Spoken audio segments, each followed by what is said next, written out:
자, 오늘은 우리가 24학년도 고1 3월 모의고사, 고2 3월 모의고사 독서 지문을 같이 보도록 합시다. 자, 법지문이고요. 자, 행정행위에 관해서 이야기가 시작되고 있네요. 자, 행정행위란 행정청이 법령에 따라 행하는 일방적 의사표시, 여러분 일방적이에요. 개인의 권리나 의무를 변동시키는 효력을 갖는데요. 일방적으로 뭔가를 하는 건데 개인의 권리나 의무가 바뀌네요. 예시입니다. 건축법상 요건을 충족하여 개인이 건축 허가를 신청한 경우 행정청이 건축 허가라는 행정행위를 하면 개인은 건축물을 건축할 수 있는 권리를 행사할 수 있다. 행정청은 행정행위를 하면서 행정 목적 달성을 위해 행정행위에 부수적인 사항을 붙일 수 있다. 이렇게 행정행위에 붙은 종속적 규율을 부관이라고 한다. 여러분, 행정행위 중에서도 무슨 얘기를 하나 봤더니 어떤 종속적인 규율에 대해서 얘기를 하려고 하네요. 그렇죠? 가령 예시입니다. 건축법상 건축 허가의 요건인 주차장 설치에 대한 계획 없이 개인이 건축 허가를 신청한 경우 행정청은 법령상 요건이 충족되지 않은 것은 이유로 건축 허가를 거부하는 대신 주차장 설치를 전제로 건축을 허가할 수 있다. 즉, 재진술 행정청이 주된 행정행위인 건축 허가에 주차장 설치에 관한 부관을 붙일 수 있다. 여러분, 부관이란 건 뭔가 봤더니 그 안에 무언가 행정청 입장에서 이런 거를 해라는 어떤 그런 조항 느낌인 거네요. 그쵸? 그래서 그거를 종속적 규율이라고 했네요. 그쵸? 자, 부관에는 조건, 기한, 부담 등이 있다. 여러분, 이번엔 부관의 어떤 종류에 대해서 얘기를 하고 있나 봐요. 그쵸? 자, 조건은요, 하나씩 이제 얘기를 시작하겠죠. 발생 여부가 불확실한 사실에 따라 행정행위의 효력 발생 및 소멸이 결정되도록 하는 부관으로. 자, 여러분, 조건이라는 게 있는데요. 조건은요, 발생 여부가 불확실한 사실에 따라 행정행위의 효력 발생 및 소멸이 결정되도록 하는 부관이래요. 이때 좁혔죠? 조건을 구성하는 사실이 발생할 것을 조건 성취라고 한다.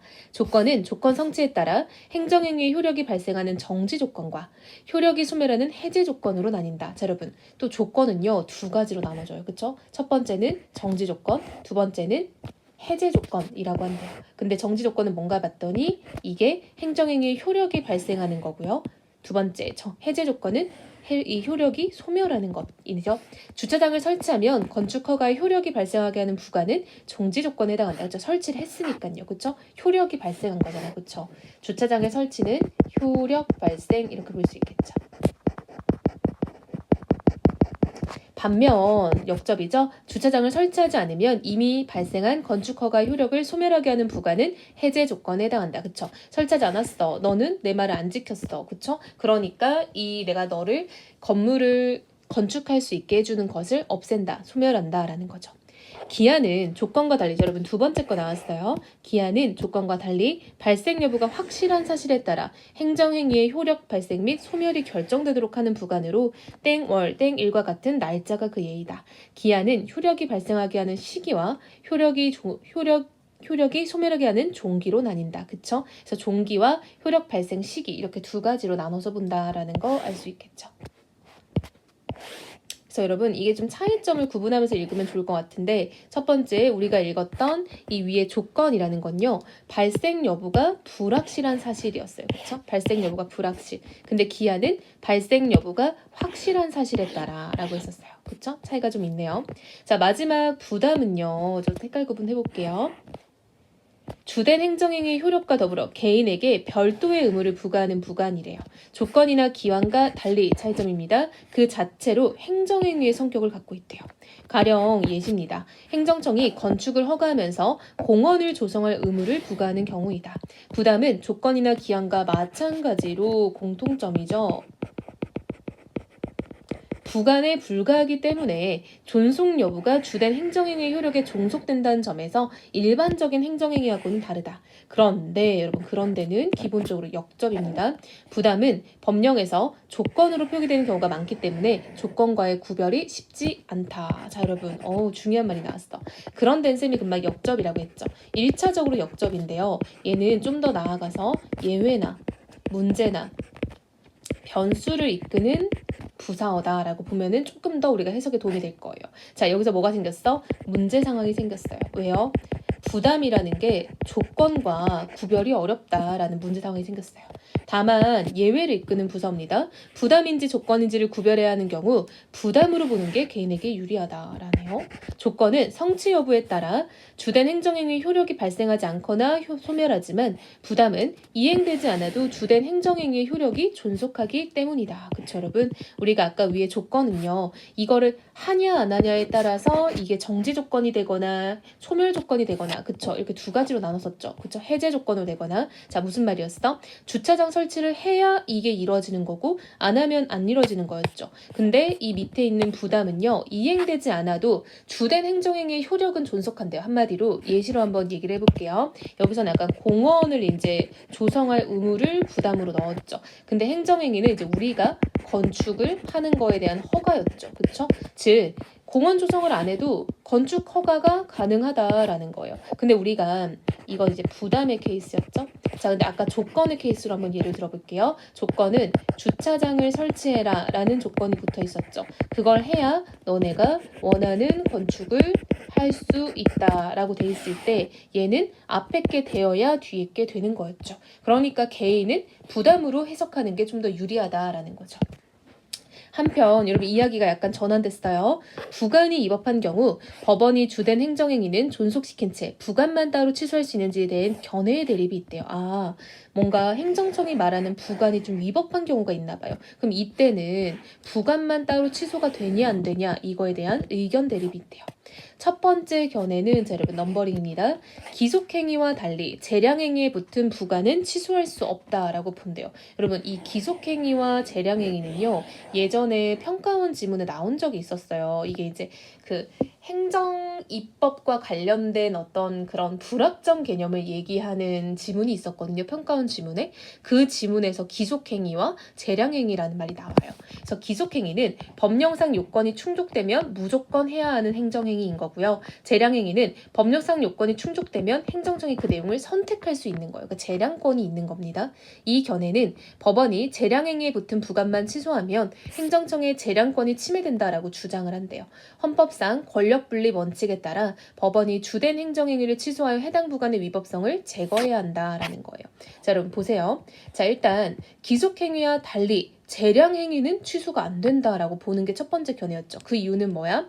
즉 이게 나름 이제 행정청에서 재량권을 행사한 건데 그것을 취소할 수 있다라고 보면은 그 재량권을 침해하는 것이 되기 때문에 옳지 않다라고 본다는 거죠.